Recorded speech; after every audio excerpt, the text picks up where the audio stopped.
بسم الله.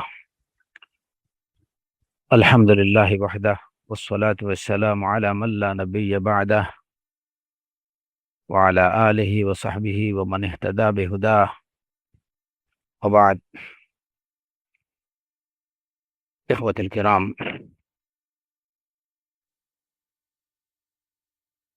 আমাদের আজকের আলোচনা যদিও হক এবং বাতিলের বিষয়ে মূল প্রতিপাদ্য বা মূল বিষয় ছিল হক এবং বাতিল, তো এই হক এবং বাতিল প্রসঙ্গেই আমরা আমাদের আলোচনাগুলো আজকে একটু বিক্ষিপ্ত কিছু আলোচনা হবে। এবং যদিও বিষয়বস্তুর সাথে প্রত্যক্ষভাবে না হলেও হক এবং বাতিলের সাথে আজকের এই আলোচ্য বিষয়গুলো পরোক্ষভাবে অবশ্যই মানে জড়িত জড়িত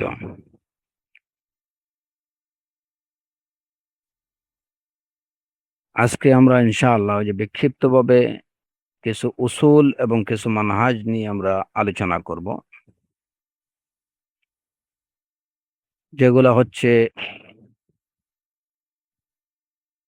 উসুল আহলে সুন্নাতি ওয়াল জামাআহ এবং যেগুলো হলো মানহাজুস সালাফাস সালেহ।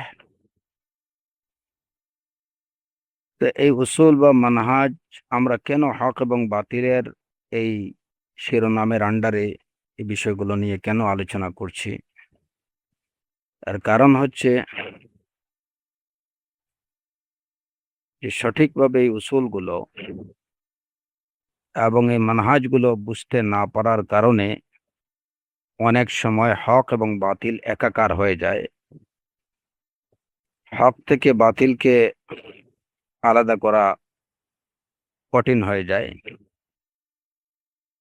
কিংবা কখনো বাতিলকে অনেকে হক বুঝতে শুরু করে, আবার হককে কখনো কেউ বাতিল বুঝতে শুরু করে। যে কারণে এখানে কিছু বিষয়, কিছু উসুল বা কিছু মানহাজ নিয়ে আমরা আলোচনা করব, যে উসুলগুলো উসুল আহলে সুন্নতি ওয়াল জামাআহ এবং যে মানহাজগুলো হচ্ছে মানহাজুস সালাফাস সালেহ। আসআলুল্লাহ সুবহানাহু ওয়া তাআলা আত-তৌফিক ওয়াস সাদাদ। আমি শুরুতেই যেমন বলেছি যে উসুল বা মানহাজগুলো আমরা একটু বিক্ষিপ্তভাবে আলোচনা করব। হয়তো দেখা যাবে যে ভিন্ন ভিন্ন বিষয়, কিন্তু যদি প্রতিটি বিষয় আমরা বুঝতে পারি তাহলে আমরা ওই কেন্দ্রবিন্দুতে একীভূত হতে পারবো যে হক এবং বাতিলকে চেনা। আলা কুল্লি হাল,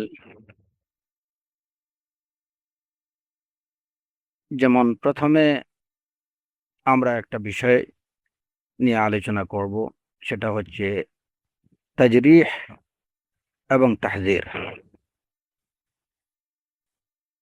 আমাদের সমাজে বা আমাদের সালাফিয়নদের মধ্যে বিশেষ করে তাজরিহ এবং তাহযীর এই দুটি শব্দের সাথে আমাদের সালাফি সমাজ বর্তমান সময়কার খুবই পরিচিত, এবং এই শব্দগুলো তাদের মধ্যে বহুল উচ্চারিত। কিন্তু দেখা যাবে যে যারাই জারহ এবং তাদিল কিংবা তাজরিহ, তাহযীর, তাবদীহ এই বিষয়গুলো নিয়ে খুব ব্যস্ত আছেন, তাদের বেশিরভাগ অনেককেই যদি জিজ্ঞেস করেন যে জারহ বা তাজরিহ বলতে কি বোঝা যায়, কি বোঝায়, তাহযীর বলতে কি বোঝায়, তাবদীহ বলতে কি বোঝায়, তাহলে দেখা যাবে যে এখানে অনেকেই হয়তো এই বিষয়গুলো সঠিকভাবে জানেন না। তো এই জন্য এই দুটি শব্দের সাথে একটু পরিচিত হওয়া যাক। জারহ বা তাজরিহ, তাজরিহ হচ্ছে পরিভাষাগতভাবে,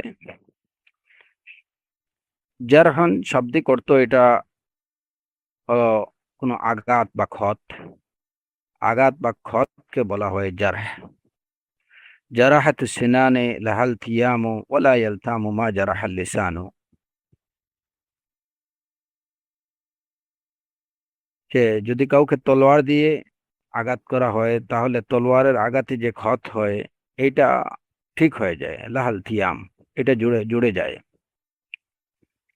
ওয়ালা ইয়ালতামু মা জারাহাল লিসানু, কিন্তু মুখ দিয়ে যে আঘাত করা হয়, যে আঘাতটা মানুষের অন্তরে লাগে, ওই আঘাত সহজে শুকায় না। এটা খুব সহজে এই ক্ষত শুকায় না।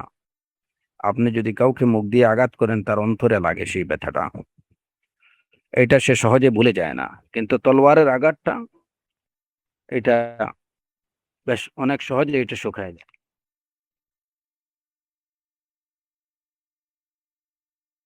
তো জারহান এটা হচ্ছে ক্ষত, আঘাত, এটাকে বলা হয়। তাজরিহ হচ্ছে কাউকে আঘাত করা, শাব্দিকভাবে কাউকে আঘাত করা। এই আঘাতটা হতে পারে আপনি তাকে কোনো অস্ত্র দিয়ে আঘাত করছেন, কিংবা তাকে মুখ দিয়ে আঘাত করছেন। পরিভাষাগতভাবে তাজরিহ বা জারহ হলো যে কারো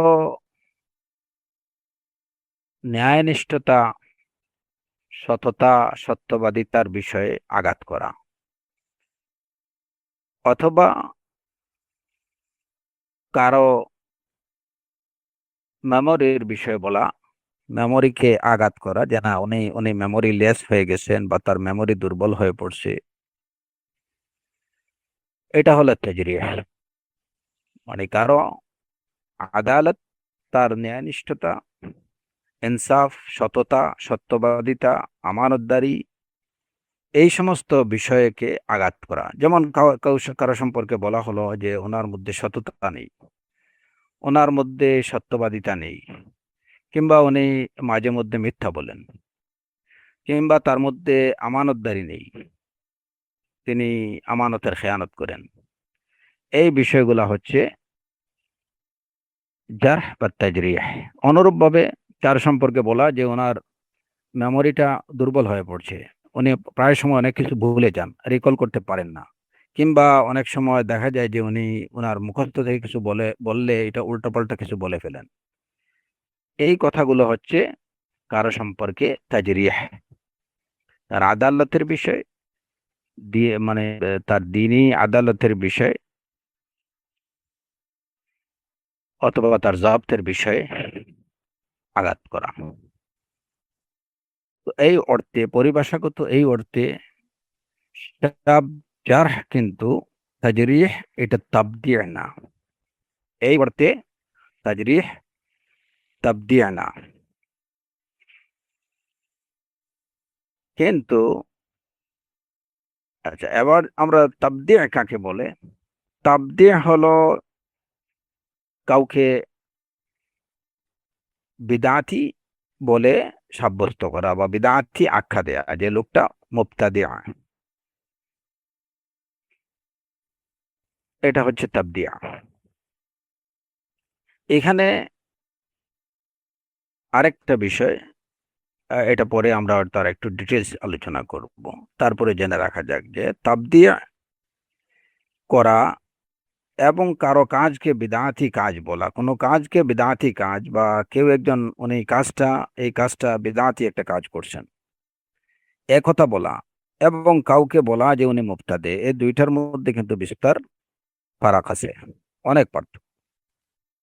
একজন লোক একটা বেদাতি কাজ করতে পারে, কিন্তু এত সত্ত্বেও সে বেদাতি না হতে পারে। যে কোনো একটা বেদাতি কাজ করলেই কাউকে মুবতাদি আখ্যা দেয়া যাবে না। এই হলো মুবতাদি, কাউকে মুবতাদি বলে আখ্যায়িত করা এবং কারো কাজকে বেদাতি কাজ বলে আখ্যা দেওয়ার মধ্যে পার্থক্য। কাজ বেদাতি হতে পারে কিন্তু লোকটা মুবতাদি নাও হতে পারে। আচ্ছা, তো এই তাহজির এবং তাবদিয়ার মধ্যে, তাবদিয়া হচ্ছে কোনো লোককে, কোনো ব্যক্তিকে বিদআতি বলে আখ্যা দেয়া, মুবতাদি সাব্যস্ত করা। সুতরাং প্রত্যেক মুবতাদি, তাবদিয়া, প্রত্যেক তাবদিয়ার মধ্যে কি আছে? তাজরিহ আছে। যাকে তাবদিয়া করা হবে তাকে তাজরিহ করা হয়ে গেল, জারহ করা হয়ে যায় একই সাথে। কিন্তু সব জারহ বা সব তাজরিহ তাবদিয়ে না। যে আপনি কারো সম্পর্কে বললেন যে উনি তার সততা, সত্যবাদিতা, আদালা, জাবত, এই বিষয়গুলা আহ এই বিষয়গুলাতে উনি পারফেক্ট না, ইমপারফেক্ট। তো এটুকু বলার কারণে তারপরে তার প্রতি তাহজির হলো, তাজরিহ হলো, তার প্রতি তাজরিহ হলো, কিন্তু এটা কি হলো না, তাবদিয়া না। এর অর্থ এটুকু না যে লোকটা মুবতাদিয়া, উনি মুবতাদিয়া নাও হতে পারেন, কিন্তু তার মেমোরিটা দুর্বল হয়ে যেতে পারে, তিনি মেমোরি থেকে কিছু বললে ভুল বলতে পারেন, কিংবা তার বিশ্বস্ততার মধ্যে কিছু খালাল বা ত্রুটি চলে আসতে পারে। কিন্তু বিশ্বস্ততার মধ্যে ত্রুটি আসছে বলেই তাকে মুবতাদি আখ্যা দেয়া যাবে না। সুতরাং সব তাজরিহ তাবদিয়া না, কিন্তু প্রতিটা তাবদিয়া, যাকে তাবদি করা হবে, এই তাবদিয়ার সাথে সাথে তাজরিহ হয়ে যায়। তো এইখানে গেল এই দুইটা শব্দ, তাজরিহ এবং তাবদিয়া। তাহজির হচ্ছে হাযযারা ইউহাযযিরু, তাহজির মানে সতর্ক করা, সাবধান করা।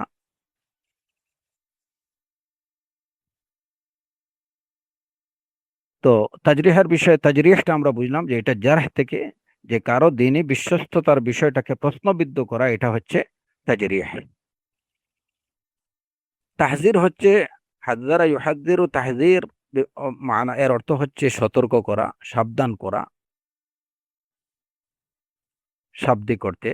পরিভাষাগত অর্থে তাহজির হলো কোনো ব্যক্তি সম্পর্কে সতর্ক করা, যে উনি এই মাসআলাতে, কোনো মাসআলা, বিশেষ কোনো মাসআলা বা বিশেষ কোনো ইস্যুতে, অথবা তার বিশেষ কোনো পদ্ধতি কিংবা তার বিশেষ কোনো চিন্তার বিষয়ে মানুষকে সতর্ক বা সাবধান করা।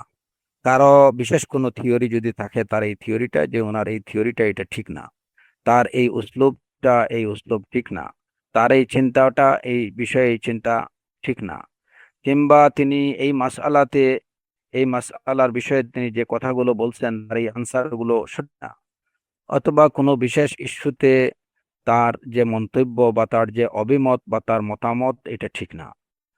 হ্যাঁ, এই যে এই বিশেষ কোনো বিষয়কে কেন্দ্র করে কোনো ব্যক্তি সম্পর্কে যে সতর্কবার্তা বা যে সাবধানবাণী দেয়া হয়, সেটা হচ্ছে তাহজির।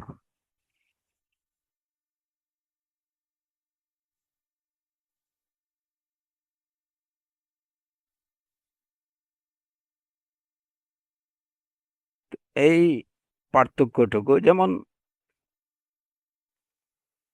বলা হয় যে, হয়তো যেমন এরকম যদি বলা হয় যে অমুক ব্যক্তি, তার মধ্যে কিছু লিন আছে, যে তিনি খুব তার মধ্যে অতিমাত্রায় দিনের বিষয়ে তার মধ্যে একটু উদারতা, অতিমাত্রায় উদারতা দিনের বিষয়ে, মানে যেখানে যতটুকু কঠোরতা অবলম্বন করা দরকার ততটুকু তার মধ্যে নেই, কিংবা যেখানে যতটুকু নম্রতা অবলম্বন করা দরকার ততটুকু তার মধ্যে নেই।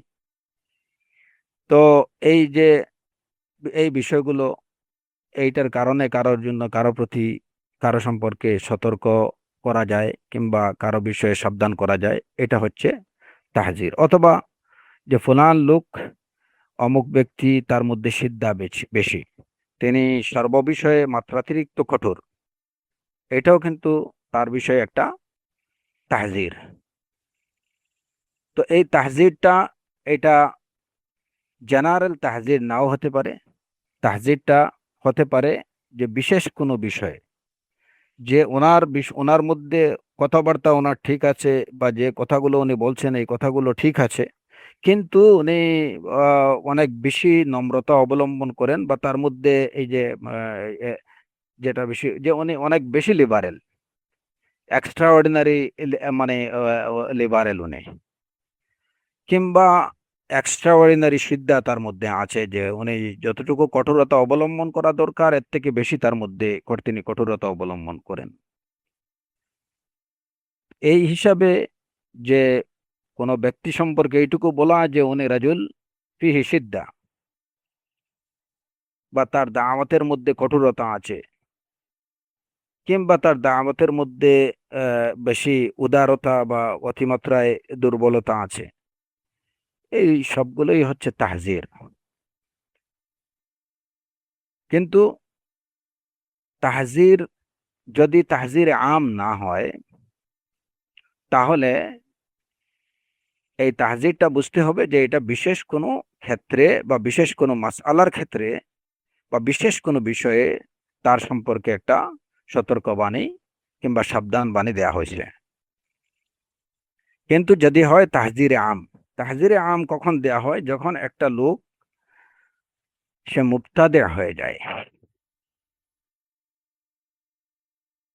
একটা লোক যখন মুবতাদি হয়ে যায়, তখন তার সম্পর্কে যে তাহজির আসে, সেই তাহজিরটা হয় তাহজিরে আম।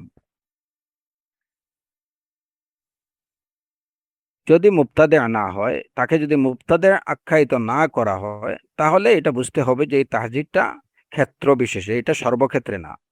ওই ব্যক্তির কথাবার্তা ঠিক হতে পারে, কিন্তু ওনার উসলুব বা ওনার মেথডটা এটা একটু কঠিন, কিংবা ওনার মেথডটা একটু বেশি ঢিলেঢালা। হ্যাঁ, এই বিষয়ে সতর্ক করা হয়েছে যে হ্যাঁ, তার কথা এর অর্থ কি? যেমন আপনি যখন বলবেন যে একজন লোক, উনি তার তার দাওয়ার মেথড ওনার হচ্ছে খুব ঢিলেঢালা, তার দাওয়ার মেথোডোলজি এটা খুব ঢিলেঢালা। তো এর অর্থ হচ্ছে ওনার দাওয়া ঠিক আছে, কিন্তু তার দাওয়ার যে পদ্ধতি যেটা, সেই পদ্ধতিটা ঢিলেঢালা।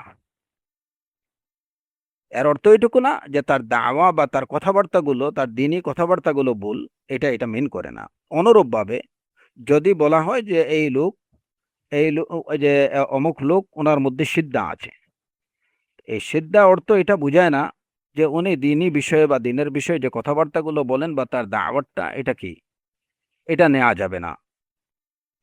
তার দাওয়াত বা তার দিনী কথাবার্তাগুলো ঠিক আছে, কিন্তু উসলুব বা মেথডটা হচ্ছে এটা একটু কঠোর বা একটু কঠিন।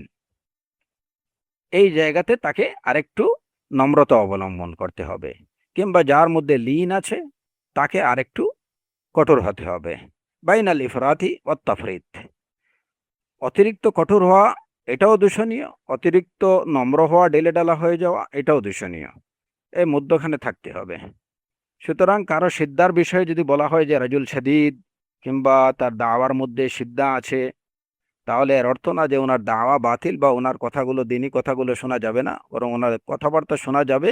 কিন্তু ওই বিষয়ে সতর্কতা অবলম্বন করতে হবে, শুনতে হবে ওনার কথাবার্তাগুলো এই কথা মাথায় রেখে, বা এই বিষয়ে সতর্কতা অবলম্বন করে যে ওনার কথাবার্তার মধ্যে সিদ্ধা আছে, কিংবা ওনার কথাবার্তার মধ্যে লিন আছে, বেশি ঢিলে ঢালা। সুতরাং সব তাহজির এটাও তাবদিয় না। কিন্তু যখন কোনো ব্যক্তি সম্পর্কে বলা হবে যে উনি মুবতাদি, তখন এটা হচ্ছে তাহজিরে আম কিংবা তাজরিহ আম, যে তাকে সামগ্রিকভাবে, দিনের দৃষ্টিকোণ থেকে সামগ্রিকভাবে তাকে আঘাত করা হলো, যে তার থেকে দিনই কোনো বিষয় নেওয়া যাবে না, কিংবা তার থেকে দিনই কোনো বিষয় নেওয়ার ক্ষেত্রে একদম জেনারেল ওয়ার্নিং দেওয়া হলো যে না, তার কাছ থেকে দিনের কোনো বিষয় নেওয়া যাবে না। সুতরাং তাজরিহ কিংবা তাহজিরের বিষয়টাকে আমাদের প্রথমে ভালো করে বুঝতে হবে, যে যখন কারো বিষয়ে কোনো তাহজির আসে, কিংবা কোনো বিষয়ে জারহ আসে, তাজরিহ আসে, যদিও সাধারণত জারহ বা তাজরিহের বিষয়টা এটা হচ্ছে হাদিসের বিষয়ে, রুওয়াতুল হাদিসের ক্ষেত্রে জারহ এবং তাজরিহের বিষয়টা আসে।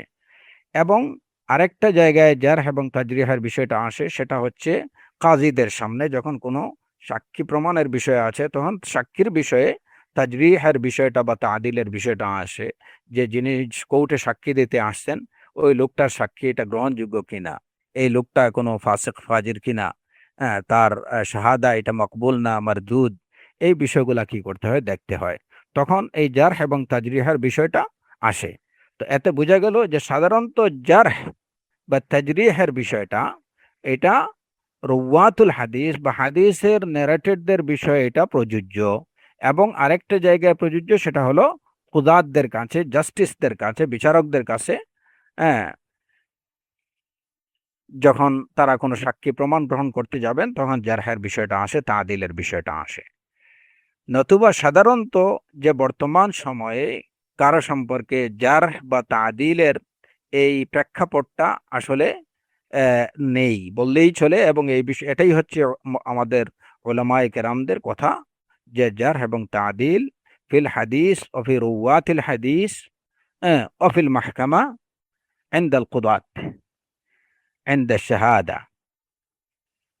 তাহজির এটা হতে পারে যে কোনো সময়, যে কারো ক্ষেত্রে তাহজির হতে পারে, এবং এটা কখনো তাহজির আম হয় যখন কোনো লোক মুবতাদি হয়ে যায়, কিংবা কোনো বিষয়ে যখন সে নিজে দল হয়, নিজে পথভ্রষ্ট হয় এবং অন্যকে পথভ্রষ্ট করতে চায়, তখন তার বিষয়ে যে তাহজির আসে, এই তাহজির হচ্ছে তাহজিরে আম। নতুবা সাধারণত তাহজির এটা হতে পারে যে ক্ষেত্র বিশেষে কোনো বিষয়ে কোনো ব্যক্তি সম্পর্কে, যে এই লোক সম্পর্কে ওনার সবই ঠিক আছে। যেমন আমরা সাধারণত অনেক সময় বলি যে ওনার সবই ঠিক আছে, কিন্তু ওই যে মাঝে মধ্যে উনি অনেক কিছু রিকল করতে পারেন না, ভুলে যান। হ্যাঁ, কিংবা ওনার সবই ঠিক আছে কিন্তু একটু বেশি ঢিলে ঢালা লোক। হ্যাঁ, মানে উনি ছাড় দেন বেশি ইসলামের মধ্যে, বা দিনের বিষয়ে একটু ছাড় দিতে পছন্দ করেন বেশি। কিংবা এই লোক ওনার সবই ঠিক আছে, কিন্তু ওই যে কথাবার্তাগুলো একটু বেখাপ্পা কথাবার্তাগুলো বলেন, কিংবা তার কথাবার্তা খুব একটু বেশি কঠিন, বা একটু বেশি কট্টরপন্থী, আহ, যেটাকে আমরা বলি। এটা কিন্তু তাজরিহে আম, এটা তাহজিরে আম না, বা এটা তাজরিহে আম না।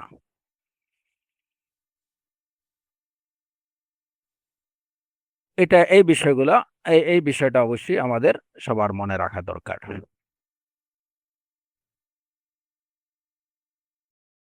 মানহাজ as-সালাফি, মানহাজুস সালাফিটা, মানহাজুস সালাফি বলতে আমরা কি বুঝি? মানহাজুস সালাফি এটা হচ্ছে একটা এমন একটা আম,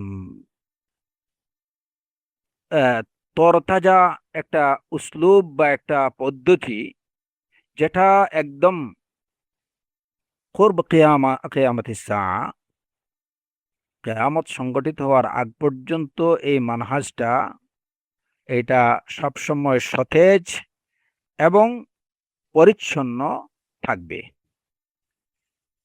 মানহাজুস সালাফ, এই নীতিটা কখনো এটার মধ্যে কোনো ধরনের গোবার কিংবা কোনো ধরনের মানে শক বা শুবা দ্বারা এটা কখনো আচ্ছাদিত হবে না।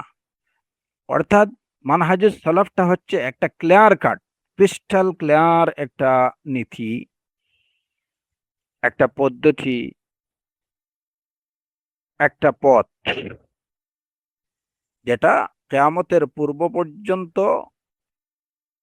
সচল, সতেজ এবং অবিকৃত থাকবে।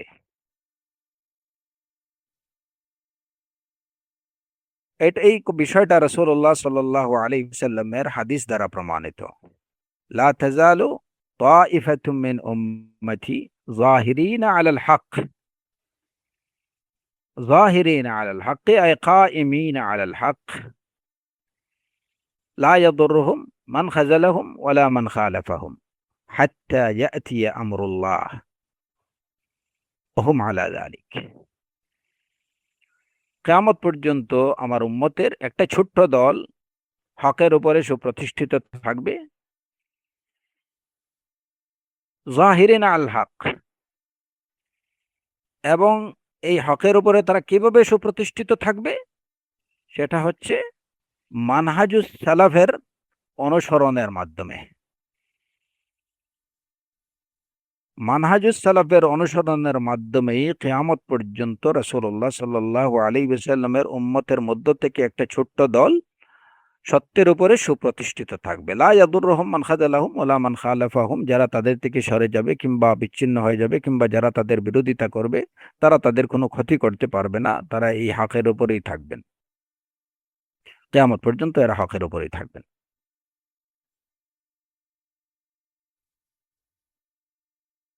সুতরাং সত্যের উপরে সুপ্রতিষ্ঠিত দল থাকবে একটাই, এটা আমাদের মনে রাখতে হবে। এবং এরা সব সময় থাকবে, কিয়ামত পর্যন্ত এদের উপস্থিতি বিদ্যমান থাকবে।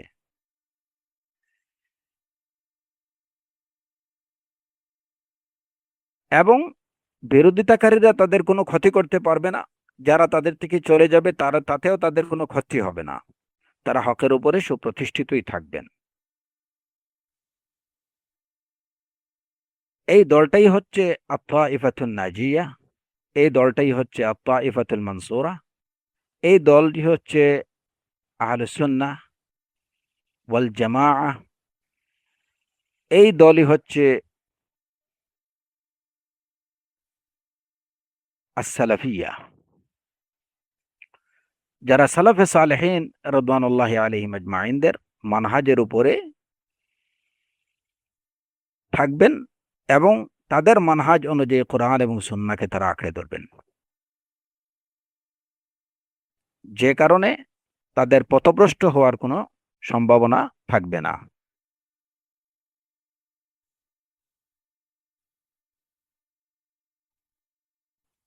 এবং এই মানহাজুস সালাফের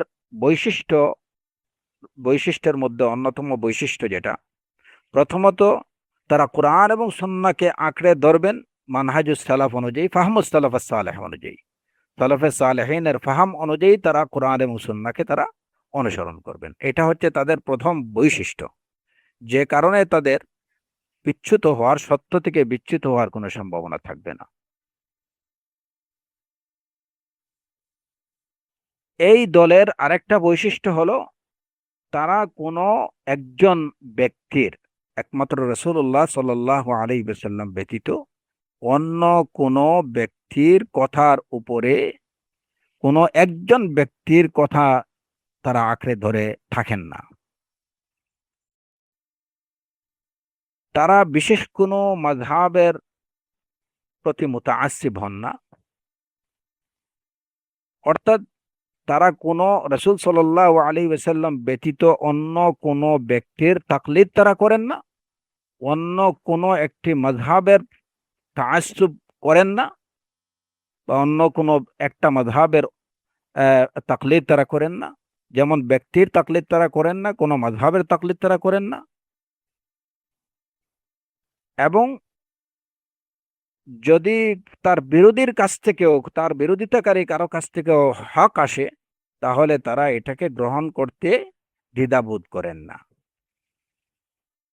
যদি তার বিরোধিতাকারী কারো মুখ থেকে যদি কোনো একটা হক উচ্চারিত হয়, তাহলে, এবং সেটা যদি হক বলে প্রমাণিত হয়, তাহলে সেটাকেও গ্রহণ করতে তারা দ্বিধাবোধ করেন না। এটা হচ্ছে সালাফিয়ুনদের বৈশিষ্ট্যের মধ্যে অন্যতম বৈশিষ্ট্য।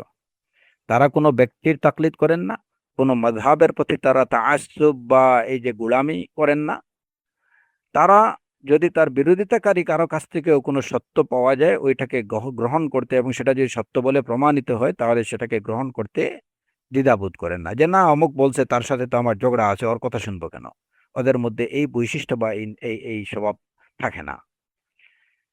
তাদের প্রত্যেকেরই কথা হয় এটা, লাইসা আহাদুন ইল্লা ওয়া ইউখাযু মিন কাওলিহি ওয়া ইউতরাক মা আদা আর রাসূল সাল্লাল্লাহু আলাইহি ওয়াসাল্লাম। প্রত্যেকেরই কথা হচ্ছে যে এমন কোনো ব্যক্তি নেই যার কথা কখনো গ্রহণযোগ্য হয়, কখনো এটা পরিত্যাজ্য হয়, একমাত্র একজন ব্যক্তি ছাড়া যার কথা সর্বক্ষেত্রে সর্বসময় গ্রহণযোগ্য, তিনি হলেন রাসূলুল্লাহ সাল্লাল্লাহু আলাইহি ওয়াসাল্লাম। সুতরাং সালাফিয়ুনরা, সালাফিয়ুন বা প্রকৃত সালাফি যে তার মধ্যে এই বৈশিষ্ট্যগুলো অবশ্যই থাকতে হবে, যে সে কোনো ব্যক্তির তাকলিদ করবে না, বিশেষ কোনো মাযহাবের প্রতি তার তাআসসুব থাকবে না। সত্য পেলে, এবং যখন এই বিষয়টা সত্য, কোনো বিষয় সত্য বলে প্রমাণিত হবে, তখন সেটাকে গ্রহণ করতে দ্বিধাবোধ করবে না। এগুলো হচ্ছে একজন সালাফির অন্যতম বৈশিষ্ট্য। ইমাম ইবনে তাইমিয়া রাহিমাহুল্লাহর একটা কথা আছে, তিনি বলেন যে আমি আমার জীবনে এই পর্যন্ত কখনো আমি কি করিনি, উসুলুদ্দিনের ক্ষেত্রে, দিনের উসুলের ক্ষেত্রে আমি হাম্বলি মাযহাবের কিংবা গায়র হাম্বলি মাযহাবের প্রতি আমি কাউকে আহ্বান করিনি। আমি আমার কথার মধ্যে কখনো আমি বলিনি যে এটা হচ্ছে মাযহাবুল ইমাম আহমদ ইবনে হাম্বল, অথবা এটা হচ্ছে মাযহাব ফুলান।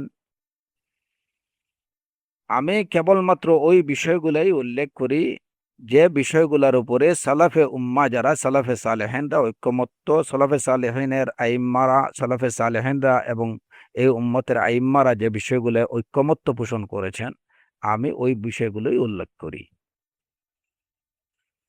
এই জায়গাতে ইমাম শেখুল ইসলাম ইবনে তাইমিয়া রাহিমাহুল্লাহ কি বুঝাতে চাইলেন, যে উনি নিজেও যদিও কি হাম্বলি মাযহাবের অনুসারী ছিলেন,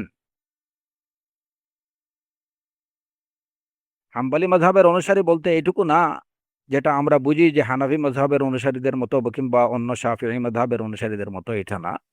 ইমাম আহমদ ইবনে হাম্বলের যে নীতি, দ্বীনের ক্ষেত্রে তার যে উসুল, দ্বীনের ক্ষেত্রে তার যে নীতিগুলো ছিল, এই নীতিগুলো তিনি অনুসরণ করতেন। সেই অর্থে তিনি হাম্বলিয়ুল মাযহাব। কিন্তু এত সত্ত্বেও তিনি বলেন যে আমি কখনো কাউকে দ্বীনের উসুলের বিষয়, উসুলুদ্দীনের বিষয়ে আমি কাউকে বলিনি, হাম্বলি মাযহাবের প্রতি আহ্বান করিনি, কিংবা আমি যে এটা হাম্বলি মাযহাব বলে এটাকে প্রাধান্য দিতে হয়েছে এরকম কোনো কাজ আমি করিনি। আমার কথাবার্তার মধ্যে এরকম কিছু আসেনি। আমি শুধুমাত্র যে বিষয়গুলোতে সালাফুল উম্মারা এবং আইম্মায়ে কেরামরা একমত পোষণ করছেন, ওই বিষয়গুলোই আমি আমার আলোচনায়, আমার লিখনেতে আমি উল্লেখ করেছি।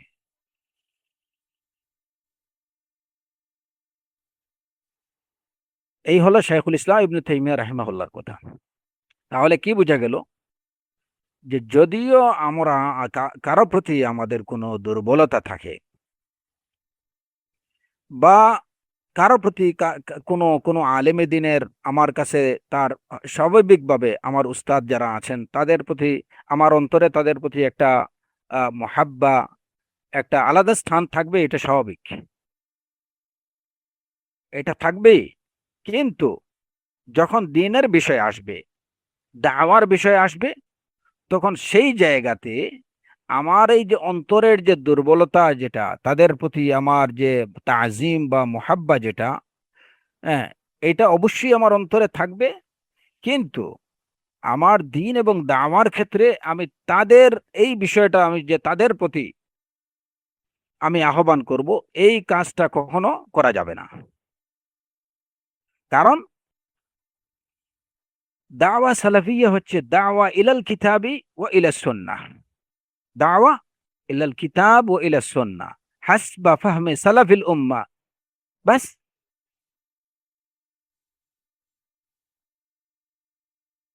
এর ব্যতিক্রম যদি আমার কথায় কিংবা আমার কাজে প্রকাশ হয়, যে কোনো আলেমে দ্বীনের প্রতি আমার অতিরিক্ত ভক্তি, অতিরিক্ত শ্রদ্ধা, অতিরিক্ত ভালোবাসা, এবং সব বিষয়ে আমি তার দিকে যদি আহ্বান করি যে না, ওনার কথাই আমাকে গ্রহণ করতে হবে, ওনার কথাই মানতে হবে, ওনার কথাই শুনতে হবে, ওনার ফতোয়াই লাস্ট ফতোয়া, হ্যাঁ, ওনার ইজতিহাদই লাস্ট ইজতিহাদ, এই বিষয়টা অবশ্যই লাইসাত মিনাস সালাফিয়্যাহ, হাযিহিল উমুর লাইসাত মিনাস সালাফিয়্যাহ, এটা সালাফিয়া না। নতুবা ইমাম শাইখুল ইসলাম ইবনে তাইমিয়া রাহিমাহুল্লাহ উনি নিজে পারতেন ওনার কথার মধ্যে, ওনার দাওয়ার মধ্যে, ওনার লিখনের মধ্যে, কথাবার্তার মধ্যে, হ্যাঁ, উনি মাযহাবে হাম্বলিকে প্রতিষ্ঠিত করতে পারতেন, হ্যাঁ, এবং কথায় কথায় এই বিষয়ে এই মাযহাবে হাম্বলির প্রতি উনি আহ্বান জানাতে পারতেন। ইমাম আহমদ ইবনে হাম্বল রাহিমাহুল্লাহর ফতোয়াটাকে উনি আহ, আহ, আহ, বলতে পারতেন যে এটাই হচ্ছে রাজেহ, এটি প্রণিধানযোগ্য। কিন্তু ওনার সুস্পষ্ট কথা হচ্ছে, এবং এটা মাজমুউল ফাতাওয়ার মধ্যে আছে, মা আন্নি ফি উমরি ইলা সাআতি হাযিহি লাম আদউ আহাদান কাত্তু ফি উসুলিদ্দীন ইলা মাযহাবিন হাম্বলিয়্যিন ওয়া গায়রি হাম্বলি ওয়ালা ইনতাসারতু লিযালিক ওয়ালা আযকুরুহু ফি কালামি ওয়ালা আযকুরু ইল্লা মাত্তাফাকা আলাইহি সালাফুল উম্মতি ওয়া আইম্মাতুহা।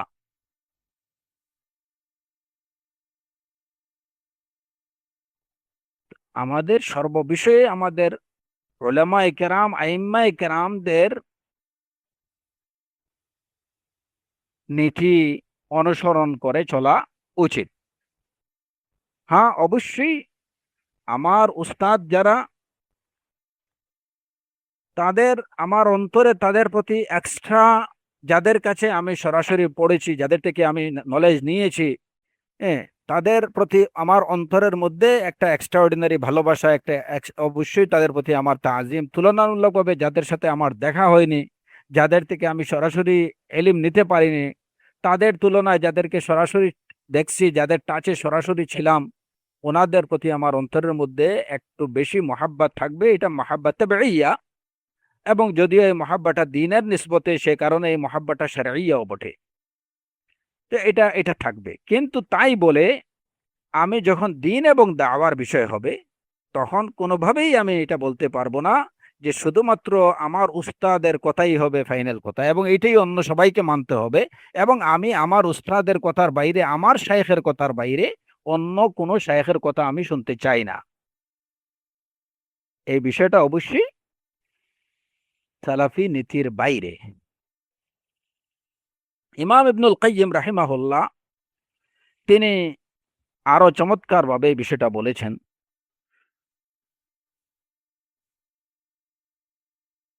ইমাম হারাবির বিষয়ে তিনি বলেছেন যে শেখুল ইসলাম, শেখুল ইসলাম বলতে ওই যে হারাবিকে তিনি বুঝিয়েছেন, ইমাম হারাবি, যে শেখুল ইসলাম হাবিবুন ইলাইনা ওয়াল হাক্কু আহাব্বু ইলাইনা মিনহু। ইমাম হারাবি তিনি আমাদের কাছে অতি প্রিয় একজন লোক, কিন্তু তার থেকে বেশি প্রিয় হচ্ছে আমার কাছে আমাদের হক। যে কারণে মাদারিজুস সালিকিনে ইমাম ইবনুল কাইয়িম রাহিমাহুল্লাহ ইমাম হারাবির অনেক জায়গায় উনি ওনার কথার মধ্যে যে ত্রুটিগুলো ছিল সেগুলো স্পষ্টভাবে তুলে ধরেছেন, এবং এই বিষয়টা তিনি সালাফুল উম্মার ফাহাম অনুযায়ী সেটাকে ব্যাখ্যা করেছেন। যদিও তিনি বলছেন যে ইমাম হারাবি হাবিবুন ইলাইনা, কিন্তু যতই তিনি হাবিব হন না কেন, যতই প্রিয় পাত্র হন না কেন, ওয়াল হাক্কু আহাব্বু ইলাইনা মিনহু, তার থেকেও বেশি প্রিয় হচ্ছে হক। ওয়া কুল্লু মান আদাল মাসুম সাল্লাল্লাহু আলাইহি ওয়াসাল্লাম ফামাখুযুম মিন কওলিহি ওয়া মাতরুক ওয়া নাহনু নাহমিলু কালামাহু আলা আহসানি মাহামিলিহি সুম্মা নুবায়্যিনু মা ফিহি। মাদারিজুস সালিকিনে তিনি এই নীতি অবলম্বন করেছেন যে এইখানে ইমাম হারাবির যে যে ত্রুটিগুলো আছে, যে কিছু বিষয়ে অবশ্যই তার কিছু ভুল ত্রুটি আছে। তিনি বলেছেন যে এই কথাগুলো যেখানে তার কিছু ভুল আছে, আমরা আমি চেষ্টা করছি যে তার এই কথাগুলোকে হুসনে জন রেখে যতটুকু পারা যায় যে এইটাকে ভালো অর্থে নিয়ে যাওয়ার চেষ্টা করেছি, এবং এর মধ্যে যে ত্রুটিগুলো আছে সেই ত্রুটিগুলি আমি বর্ণনা করেছি। তাহলে এখান থেকে দুইটা বিষয় পরিষ্কার। প্রথমত বিষয় হচ্ছে আল হাক্কু আহাব্বু ইলাইনা মিন কুল্লি শাই। আরেকটা বিষয় তিনি বললেন যে একমাত্র মাসুম রাসূলুল্লাহ সাল্লাল্লাহু আলাইহি ওয়াসাল্লাম, রাসূল সাল্লাল্লাহু আলাইহি ওয়াসাল্লাম ব্যতীত অন্য সবই মাখুদ মিন কওলিহি ওয়া মাতরুক। তার কথা অন্য যারাই আছেন তার কথার অনেক কিছুই গ্রহণযোগ্য হয়, অনেক কিছু গ্রহণযোগ্য হয় না।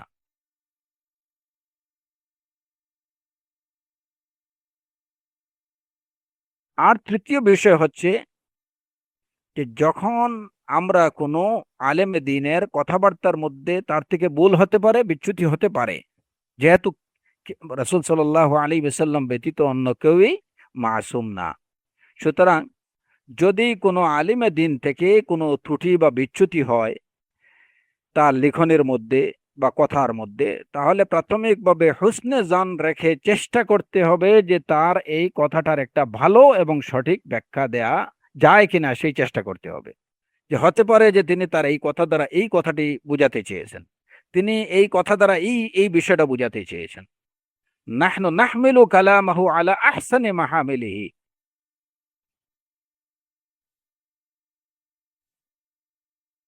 চেষ্টা করতে হবে যে তার কথাটা একটা ভালো ব্যাখ্যা দেয়ার, যে তিনি এই কথা দ্বারা এই বিষয়টা, যদিও তার বাহ্যিক আবারতের মধ্যে হয়তো কোনো ত্রুটি দেখা দিচ্ছে বা বোঝা যাচ্ছে যে এর মধ্যে ত্রুটি আছে, কিন্তু তারপরেও হোসনে জন রেখে এটা চেষ্টা করতে হবে এটাকে একটা ভালো ব্যাখ্যা দেওয়ার, বা এটা বলা যে তার এই কথা দ্বারা তিনি হয়তো এই বিষয়টা বুঝাতে চেয়েছেন।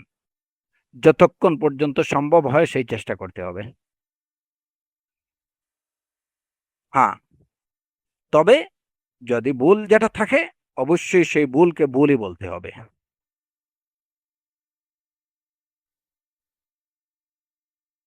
যদি ওইটার মধ্যে ফাইনালি কোনো ভুল থাকে অবশ্যই ভুলকে ভুল বলতে হবে, কারণ আল হাক্কু আহাব্বু ইলাইনা, হকটা আমাদের কাছে বেশি প্রিয়। আমার শেখ বলছেন কিংবা আমার উস্তাদ বলছেন, উনি হয়তো ভুল করতে পারেন, ভুল করে একটা ভুল বিষয় উনি বলে ফেলেছেন বা একটা ভুল কথা উনি বলে ফেলেছেন। হ্যাঁ, তাই বলে এটাকে আমি শুদ্ধ বলার প্রচেষ্টা করা, এটা হচ্ছে দ্বীনের আমানতের খেয়ানত। যেটা ভুল করেছেন সেটাকে ভুলকে ভুল বলতে হবে, কিন্তু যদি তার কথার কোনো ব্যাখ্যা, ভালো কোনো ব্যাখ্যা উপস্থাপনের অবকাশ থাকে, তাহলে অবশ্যই আমাকে সেই সুযোগ গ্রহণ করতে হবে। মাসআলাটা খুব ভালো করে আপনারা খেয়াল করেন। একজন আলেমে দ্বীন যদি কোনো কথা বলেন, তার এই কথাটা যদি এই কথার ভালো কোনো ব্যাখ্যা দেওয়ার অবকাশ বা সুযোগ থাকে, তাহলে অবশ্যই সেই চেষ্টা করা, এটাই হচ্ছে আমাদের কাজ। কিন্তু যদি এরকম কোনো সুযোগ না থাকে, তাহলে তার ভুলটাকে ভুল বলা, এটাই হচ্ছে আমাদের কাজ। আল হাক্কু আহাব্বু ইলাইনা।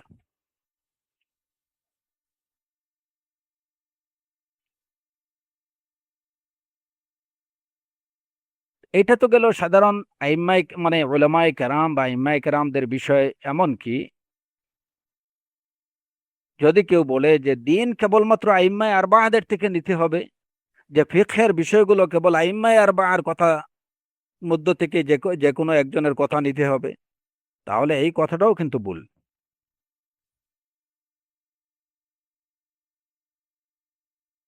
কারণ যদি কেউ বলে যে হ্যাঁ, যেমন অনেক সময় আমাদের আমাদের সমাজে অনেকে বলেন যে চার মাযহাবের যে কোনো এক এক মাযহাব, চার মাযহাবের যে কোনো এক মাযহাব। অনেক সময় দেখা যায় যে আমাদের সালাফি ভাইরাও এটুকু বলেন যে আমরা নির্দিষ্ট কোনো একটা মাযহাবকে অনুসরণ করি না, কিংবা অনেক সময় কোনো সালাফি ভাইদের মধ্যে এই ধারণা আছে আমরা নির্দিষ্ট কোনো একটা মাযহাবকে অনুসরণ করি না, কিন্তু আমরা চার মাযহাবের যেটাই সুন্নাহ অনুযায়ী হয় সেটাই নেই। হ্যাঁ, এই কথাটা বাহ্যিকভাবে অনেকটাই ঠিক আছে, কিন্তু তারপরেও এখানে কি থাকে, সালাফিয়ুনদের মুখ থেকে যে কথাগুলো উচ্চারিত হতে হবে, এগুলো হতে হবে পরিচ্ছন্ন, পরিষ্কার, সুস্পষ্ট। চার মাযহাবের যে কোনো একজন থেকে আমরা নেব, যদি সুন্নাহ অনুযায়ী হয়, তার মানে কি, তার মানে এটাও হতে পারে যে চার মাযহাবের এক মাযহাবের মধ্যেই সুন্নাহ কি আছে, নির্দিষ্ট আছে, এর বাইরে কি নেই, সুন্নাহ নেই। যদি এরকম কোনো কিছু কেউ বুঝেন বা বুঝান, তাহলে সেটাও কিন্তু ভুল ধারণা। কারণ সুন্নাহটা এই চার মাযহাবের একজনের মধ্যেই বা এই চার মাযহাবের মধ্যেই সীমাবদ্ধ, হকটা এই চার মাযহাবের মধ্যেই সীমাবদ্ধ, এই ধারণা জান্নুন ফাসিদুন। কারণ যদি বিষয়টা এরকম হয় যে দিন এই আইম্মায়ে আরবার মধ্য থেকেই নিতে হবে, তাদের থেকেই নিতে হবে, তাহলে প্রশ্ন আসে যে আইম্মায়ে আরবার আগে, অর্থাৎ ইমাম আবু হানিফা, ইমাম শাফিঈ, ইমাম মালিক, ইমাম আহমদ ইবনে হাম্বল রাহিমাহুমুল্লাহ আজমাইন, ওনাদের পূর্বে মানুষ দিন কাদের থেকে নিতেন?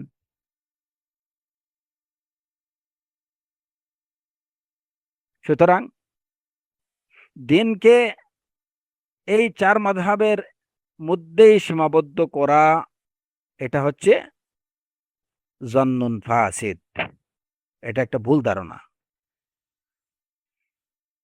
দিন নিতে হবে কোরআন এবং সুন্নাহ থেকে, কিতাবুল্লাহ এবং সুন্নাতু রাসূলিল্লাহ সাল্লাল্লাহু আলাইহি ওয়াসাল্লাম থেকে নিতে হবে।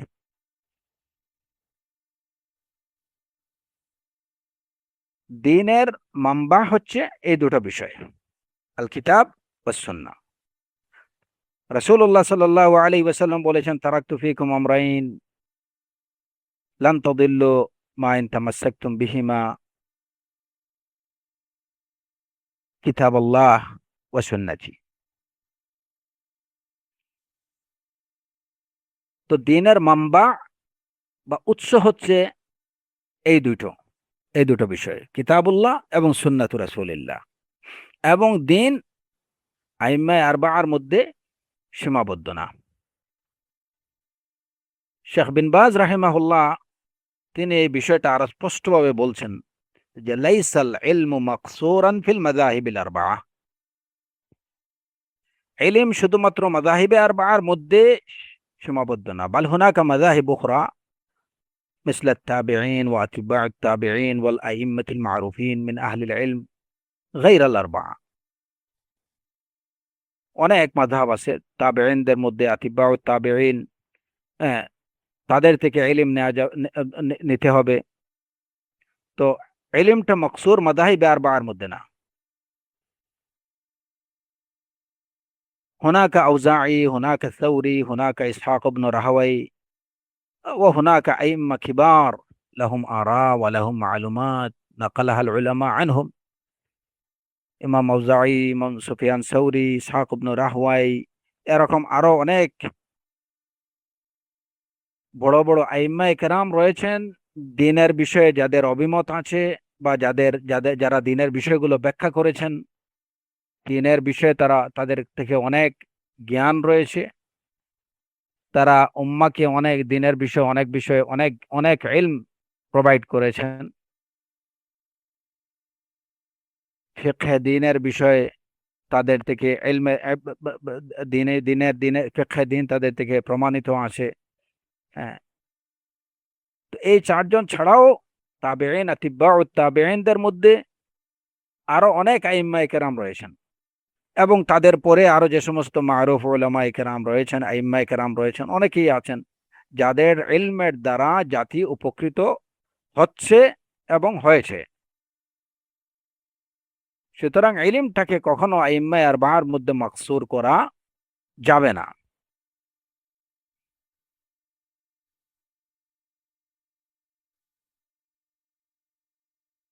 যেখানে আইম্মায়ে আরবাআর মধ্যে ইলমটাকে মাকসুর করা যাবে না, যে আপনি নিলে ওই চারজনের একজন থেকে নিতে হবে, তো সেখানে তাদের পরে যারা আছেন, তিনি যত বড় আলেমে দ্বীন হন না কেন, যত বড় শেখ হন না কেন, ইলমের বিষয়টা বা দ্বীনের বিষয়টা কেবল তার মধ্যে মকসুর করাটা, এটা হচ্ছে সম্পূর্ণরূপে খিলাফুল মানহাজ আস-সালাফি, খিলাফু মানহাজ সালাফ, মানহাজ সালাফের সম্পূর্ণ বিপরীত। হয়ারেজ আইম্মায়ে আরবাআর মধ্যে যে দ্বীন ইলম নিতে হলে ওনাদের থেকে নিতে হবে। আপনি ফিকহের কোনো বিষয় যদি গ্রহণ করতে হয় তাহলে এই চারজনের যে কোনো একজন থেকে নিতে হবে। এই ধারণাটা হচ্ছে বাতিল ধারণা, ফাসিদ ধারণা। তো সেই জায়গাতে যদি আমি নির্ধারণ করে নেই যে আমার দ্বীনের বা আমার দ্বীনি দাওয়াতের যত বিষয় আছে, সব বিষয় আসলে শুধুমাত্র আমি একজন বা দুইজন বা তিনজন থেকে নেব, আমি নির্দিষ্ট করে নিলাম আমার পছন্দের কয়জনকে, ফাহাদা খিলাফু মানহাজিস সালাফাস সালেহ। কারণ আমাকে বুঝতে হবে যে হুনাকা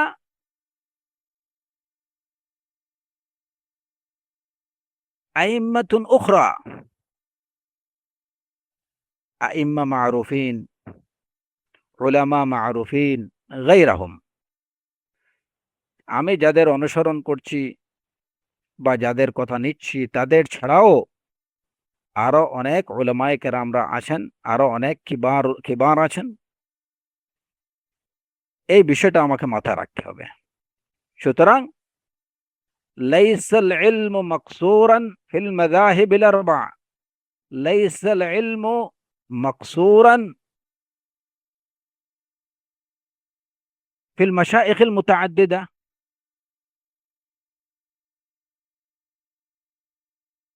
লাইসাল ইলমু মাকসুরান ফিল উলামাইল মা'দুদা।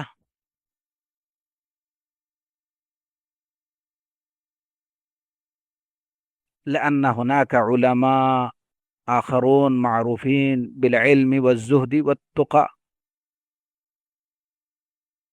সুতরাং এই ধারণা, এটা সালাফিরা কখনো এই ধারণা পোষণ করতে পারেন না।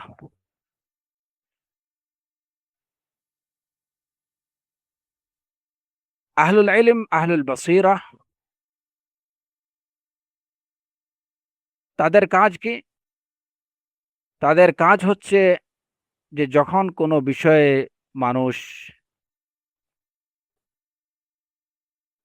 যখন কোনো বিষয়ে, দিনই কোনো বিষয়ে মানুষের মধ্যে দ্বন্দ্ব দেখা দেবে, তখন তারা আদিল্লা শরঈয়া যেগুলো আছে, সেই আদিল্লা শরঈয়া কোরআন এবং সুন্নাহর দলিলগুলোকে তারা অনুসরণ করবেন। এখন এই দলিলটা যদি হয় যে আমার আইম্মায়ে আরবা'র মধ্য থেকে যে কোনো একজনের অভিমত বা তার ব্যাখ্যার সাথে এটা মিলে যাচ্ছে, ফাহাদা নূরুন আলা নূর ইয়াহদিল্লাহু লিনূরিহি মান ইয়াশা। কিন্তু আমার অনুসরণীয় বা আমার দেখার বিষয় হচ্ছে আল আদিল্লা আশ-শারঈয়্যা আল মুস্তামিদ্দা মিনাল কিতাবি ওয়াস সুন্নাহ হাসবা ফাহমি সালাফিল উম্মাহ। কিতাব এবং সুন্নাহকে আমি আমার নিজের মতো করে বুঝলে হবে না, আদিল্লা শারঈয়্যা গুলোকে আমি আমার নিজের মতো করে বুঝলে হবে না, বুঝতে হবে সালাফে উম্মাহ বা সালাফে সালেহিনের ফাহাম অনুযায়ী। এই বিষয়টা সবসময় মাথায় রাখতে হবে। যদি আইম্মায়ে আরবাআ কিংবা পরবর্তী যে কোনো আলিমে দিন কিংবা যে কোনো শেখের অভিমত বা তার ব্যাখ্যার সাথে যদি দলিল আদিল্লা শরঈয়ার মিল হয়ে যায়, তাহলে সেটা হবে নূরুন আলা নূর, বা যেটাকে আমরা বলি সোনায় সোহাগা।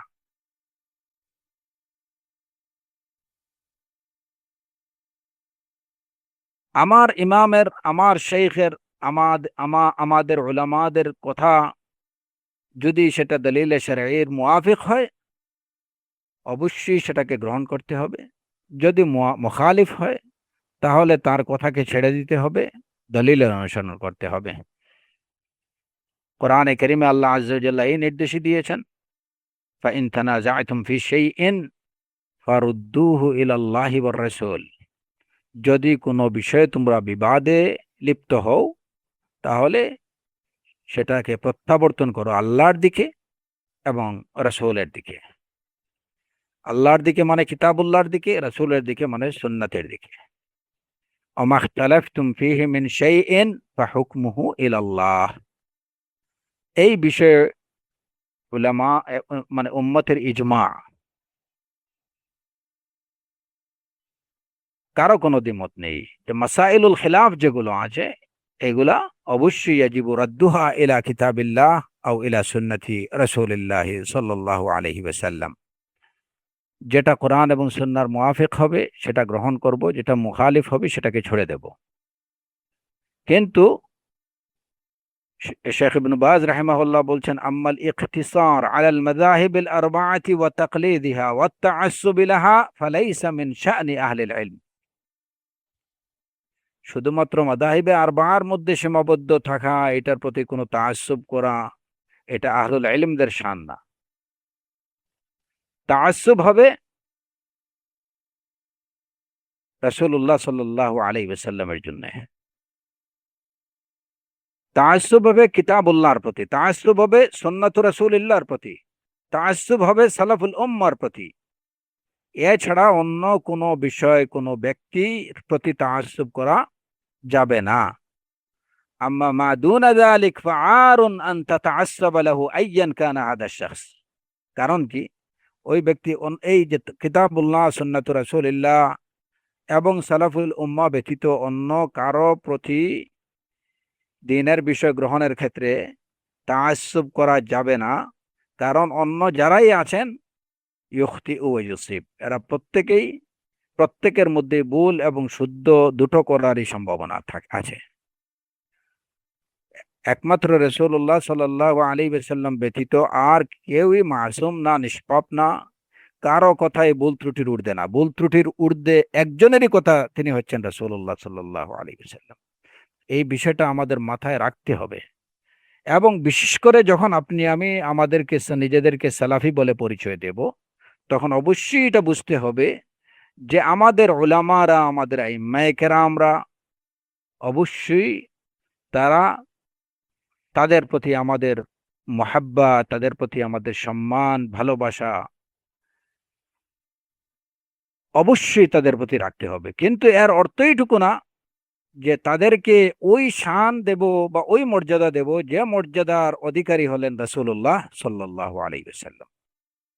সব সময় মাথায় রাখতে হবে যে এরা হচ্ছেন মানুষ, ভুল করতে পারেন, শুদ্ধ করতে পারেন। কুল্লু মিন্না ইউখতিউ ওয়া ইউসিবু ইল্লা সাহিবু হাদাল কবর, ইয়ানি আর রাসূল সাল্লাল্লাহু আলাইহি ওয়াসাল্লাম। তো তাআসসুবের বিষয় যে আপনি যদি একদম খুব কট্টরভাবে আঁকড়ে ধরতে হয়, তাহলে সেই কট্টরভাবে আঁকড়ে ধরার জায়গা হচ্ছে কোনটা? কিতাবুল্লাহ। সেই কট্টরভাবে আঁকড়ে ধরার জায়গা হচ্ছে সুন্নাতু রাসূলিল্লাহ। সেই কট্টরভাবে আঁকড়ে ধরার জায়গা হচ্ছে যদি কোনো বিষয় ইজমায়ে উম্মাহ থাকে, তাহলে ইজমায়ে কোনো বিষয়ে উম্মতে মুসলিমা ঐক্যমত পোষণ করছেন, ওই বিষয়টাকে আপনি আঁকড়ে ধরবেন, এটাকে ছেড়ে দেবেন না, এটাকে অ্যাভয়েড করবেন না। তো তাআসসুবের জায়গা হচ্ছে এই তিনটা, এর বাইরে কিন্তু তাআসসুবের আর কোনো জায়গা নেই। এর বাইরে যদি কেউ কোনো রকম তাআসসুব দেখায় যে না,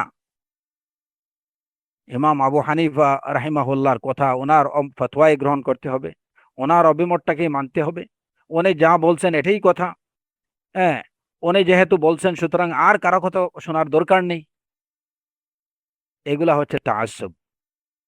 এই সমস্ত তাআসসুবের জায়গা দিনের মধ্যে নেই, সালাফিয়ার মধ্যে তো দূরের কথা।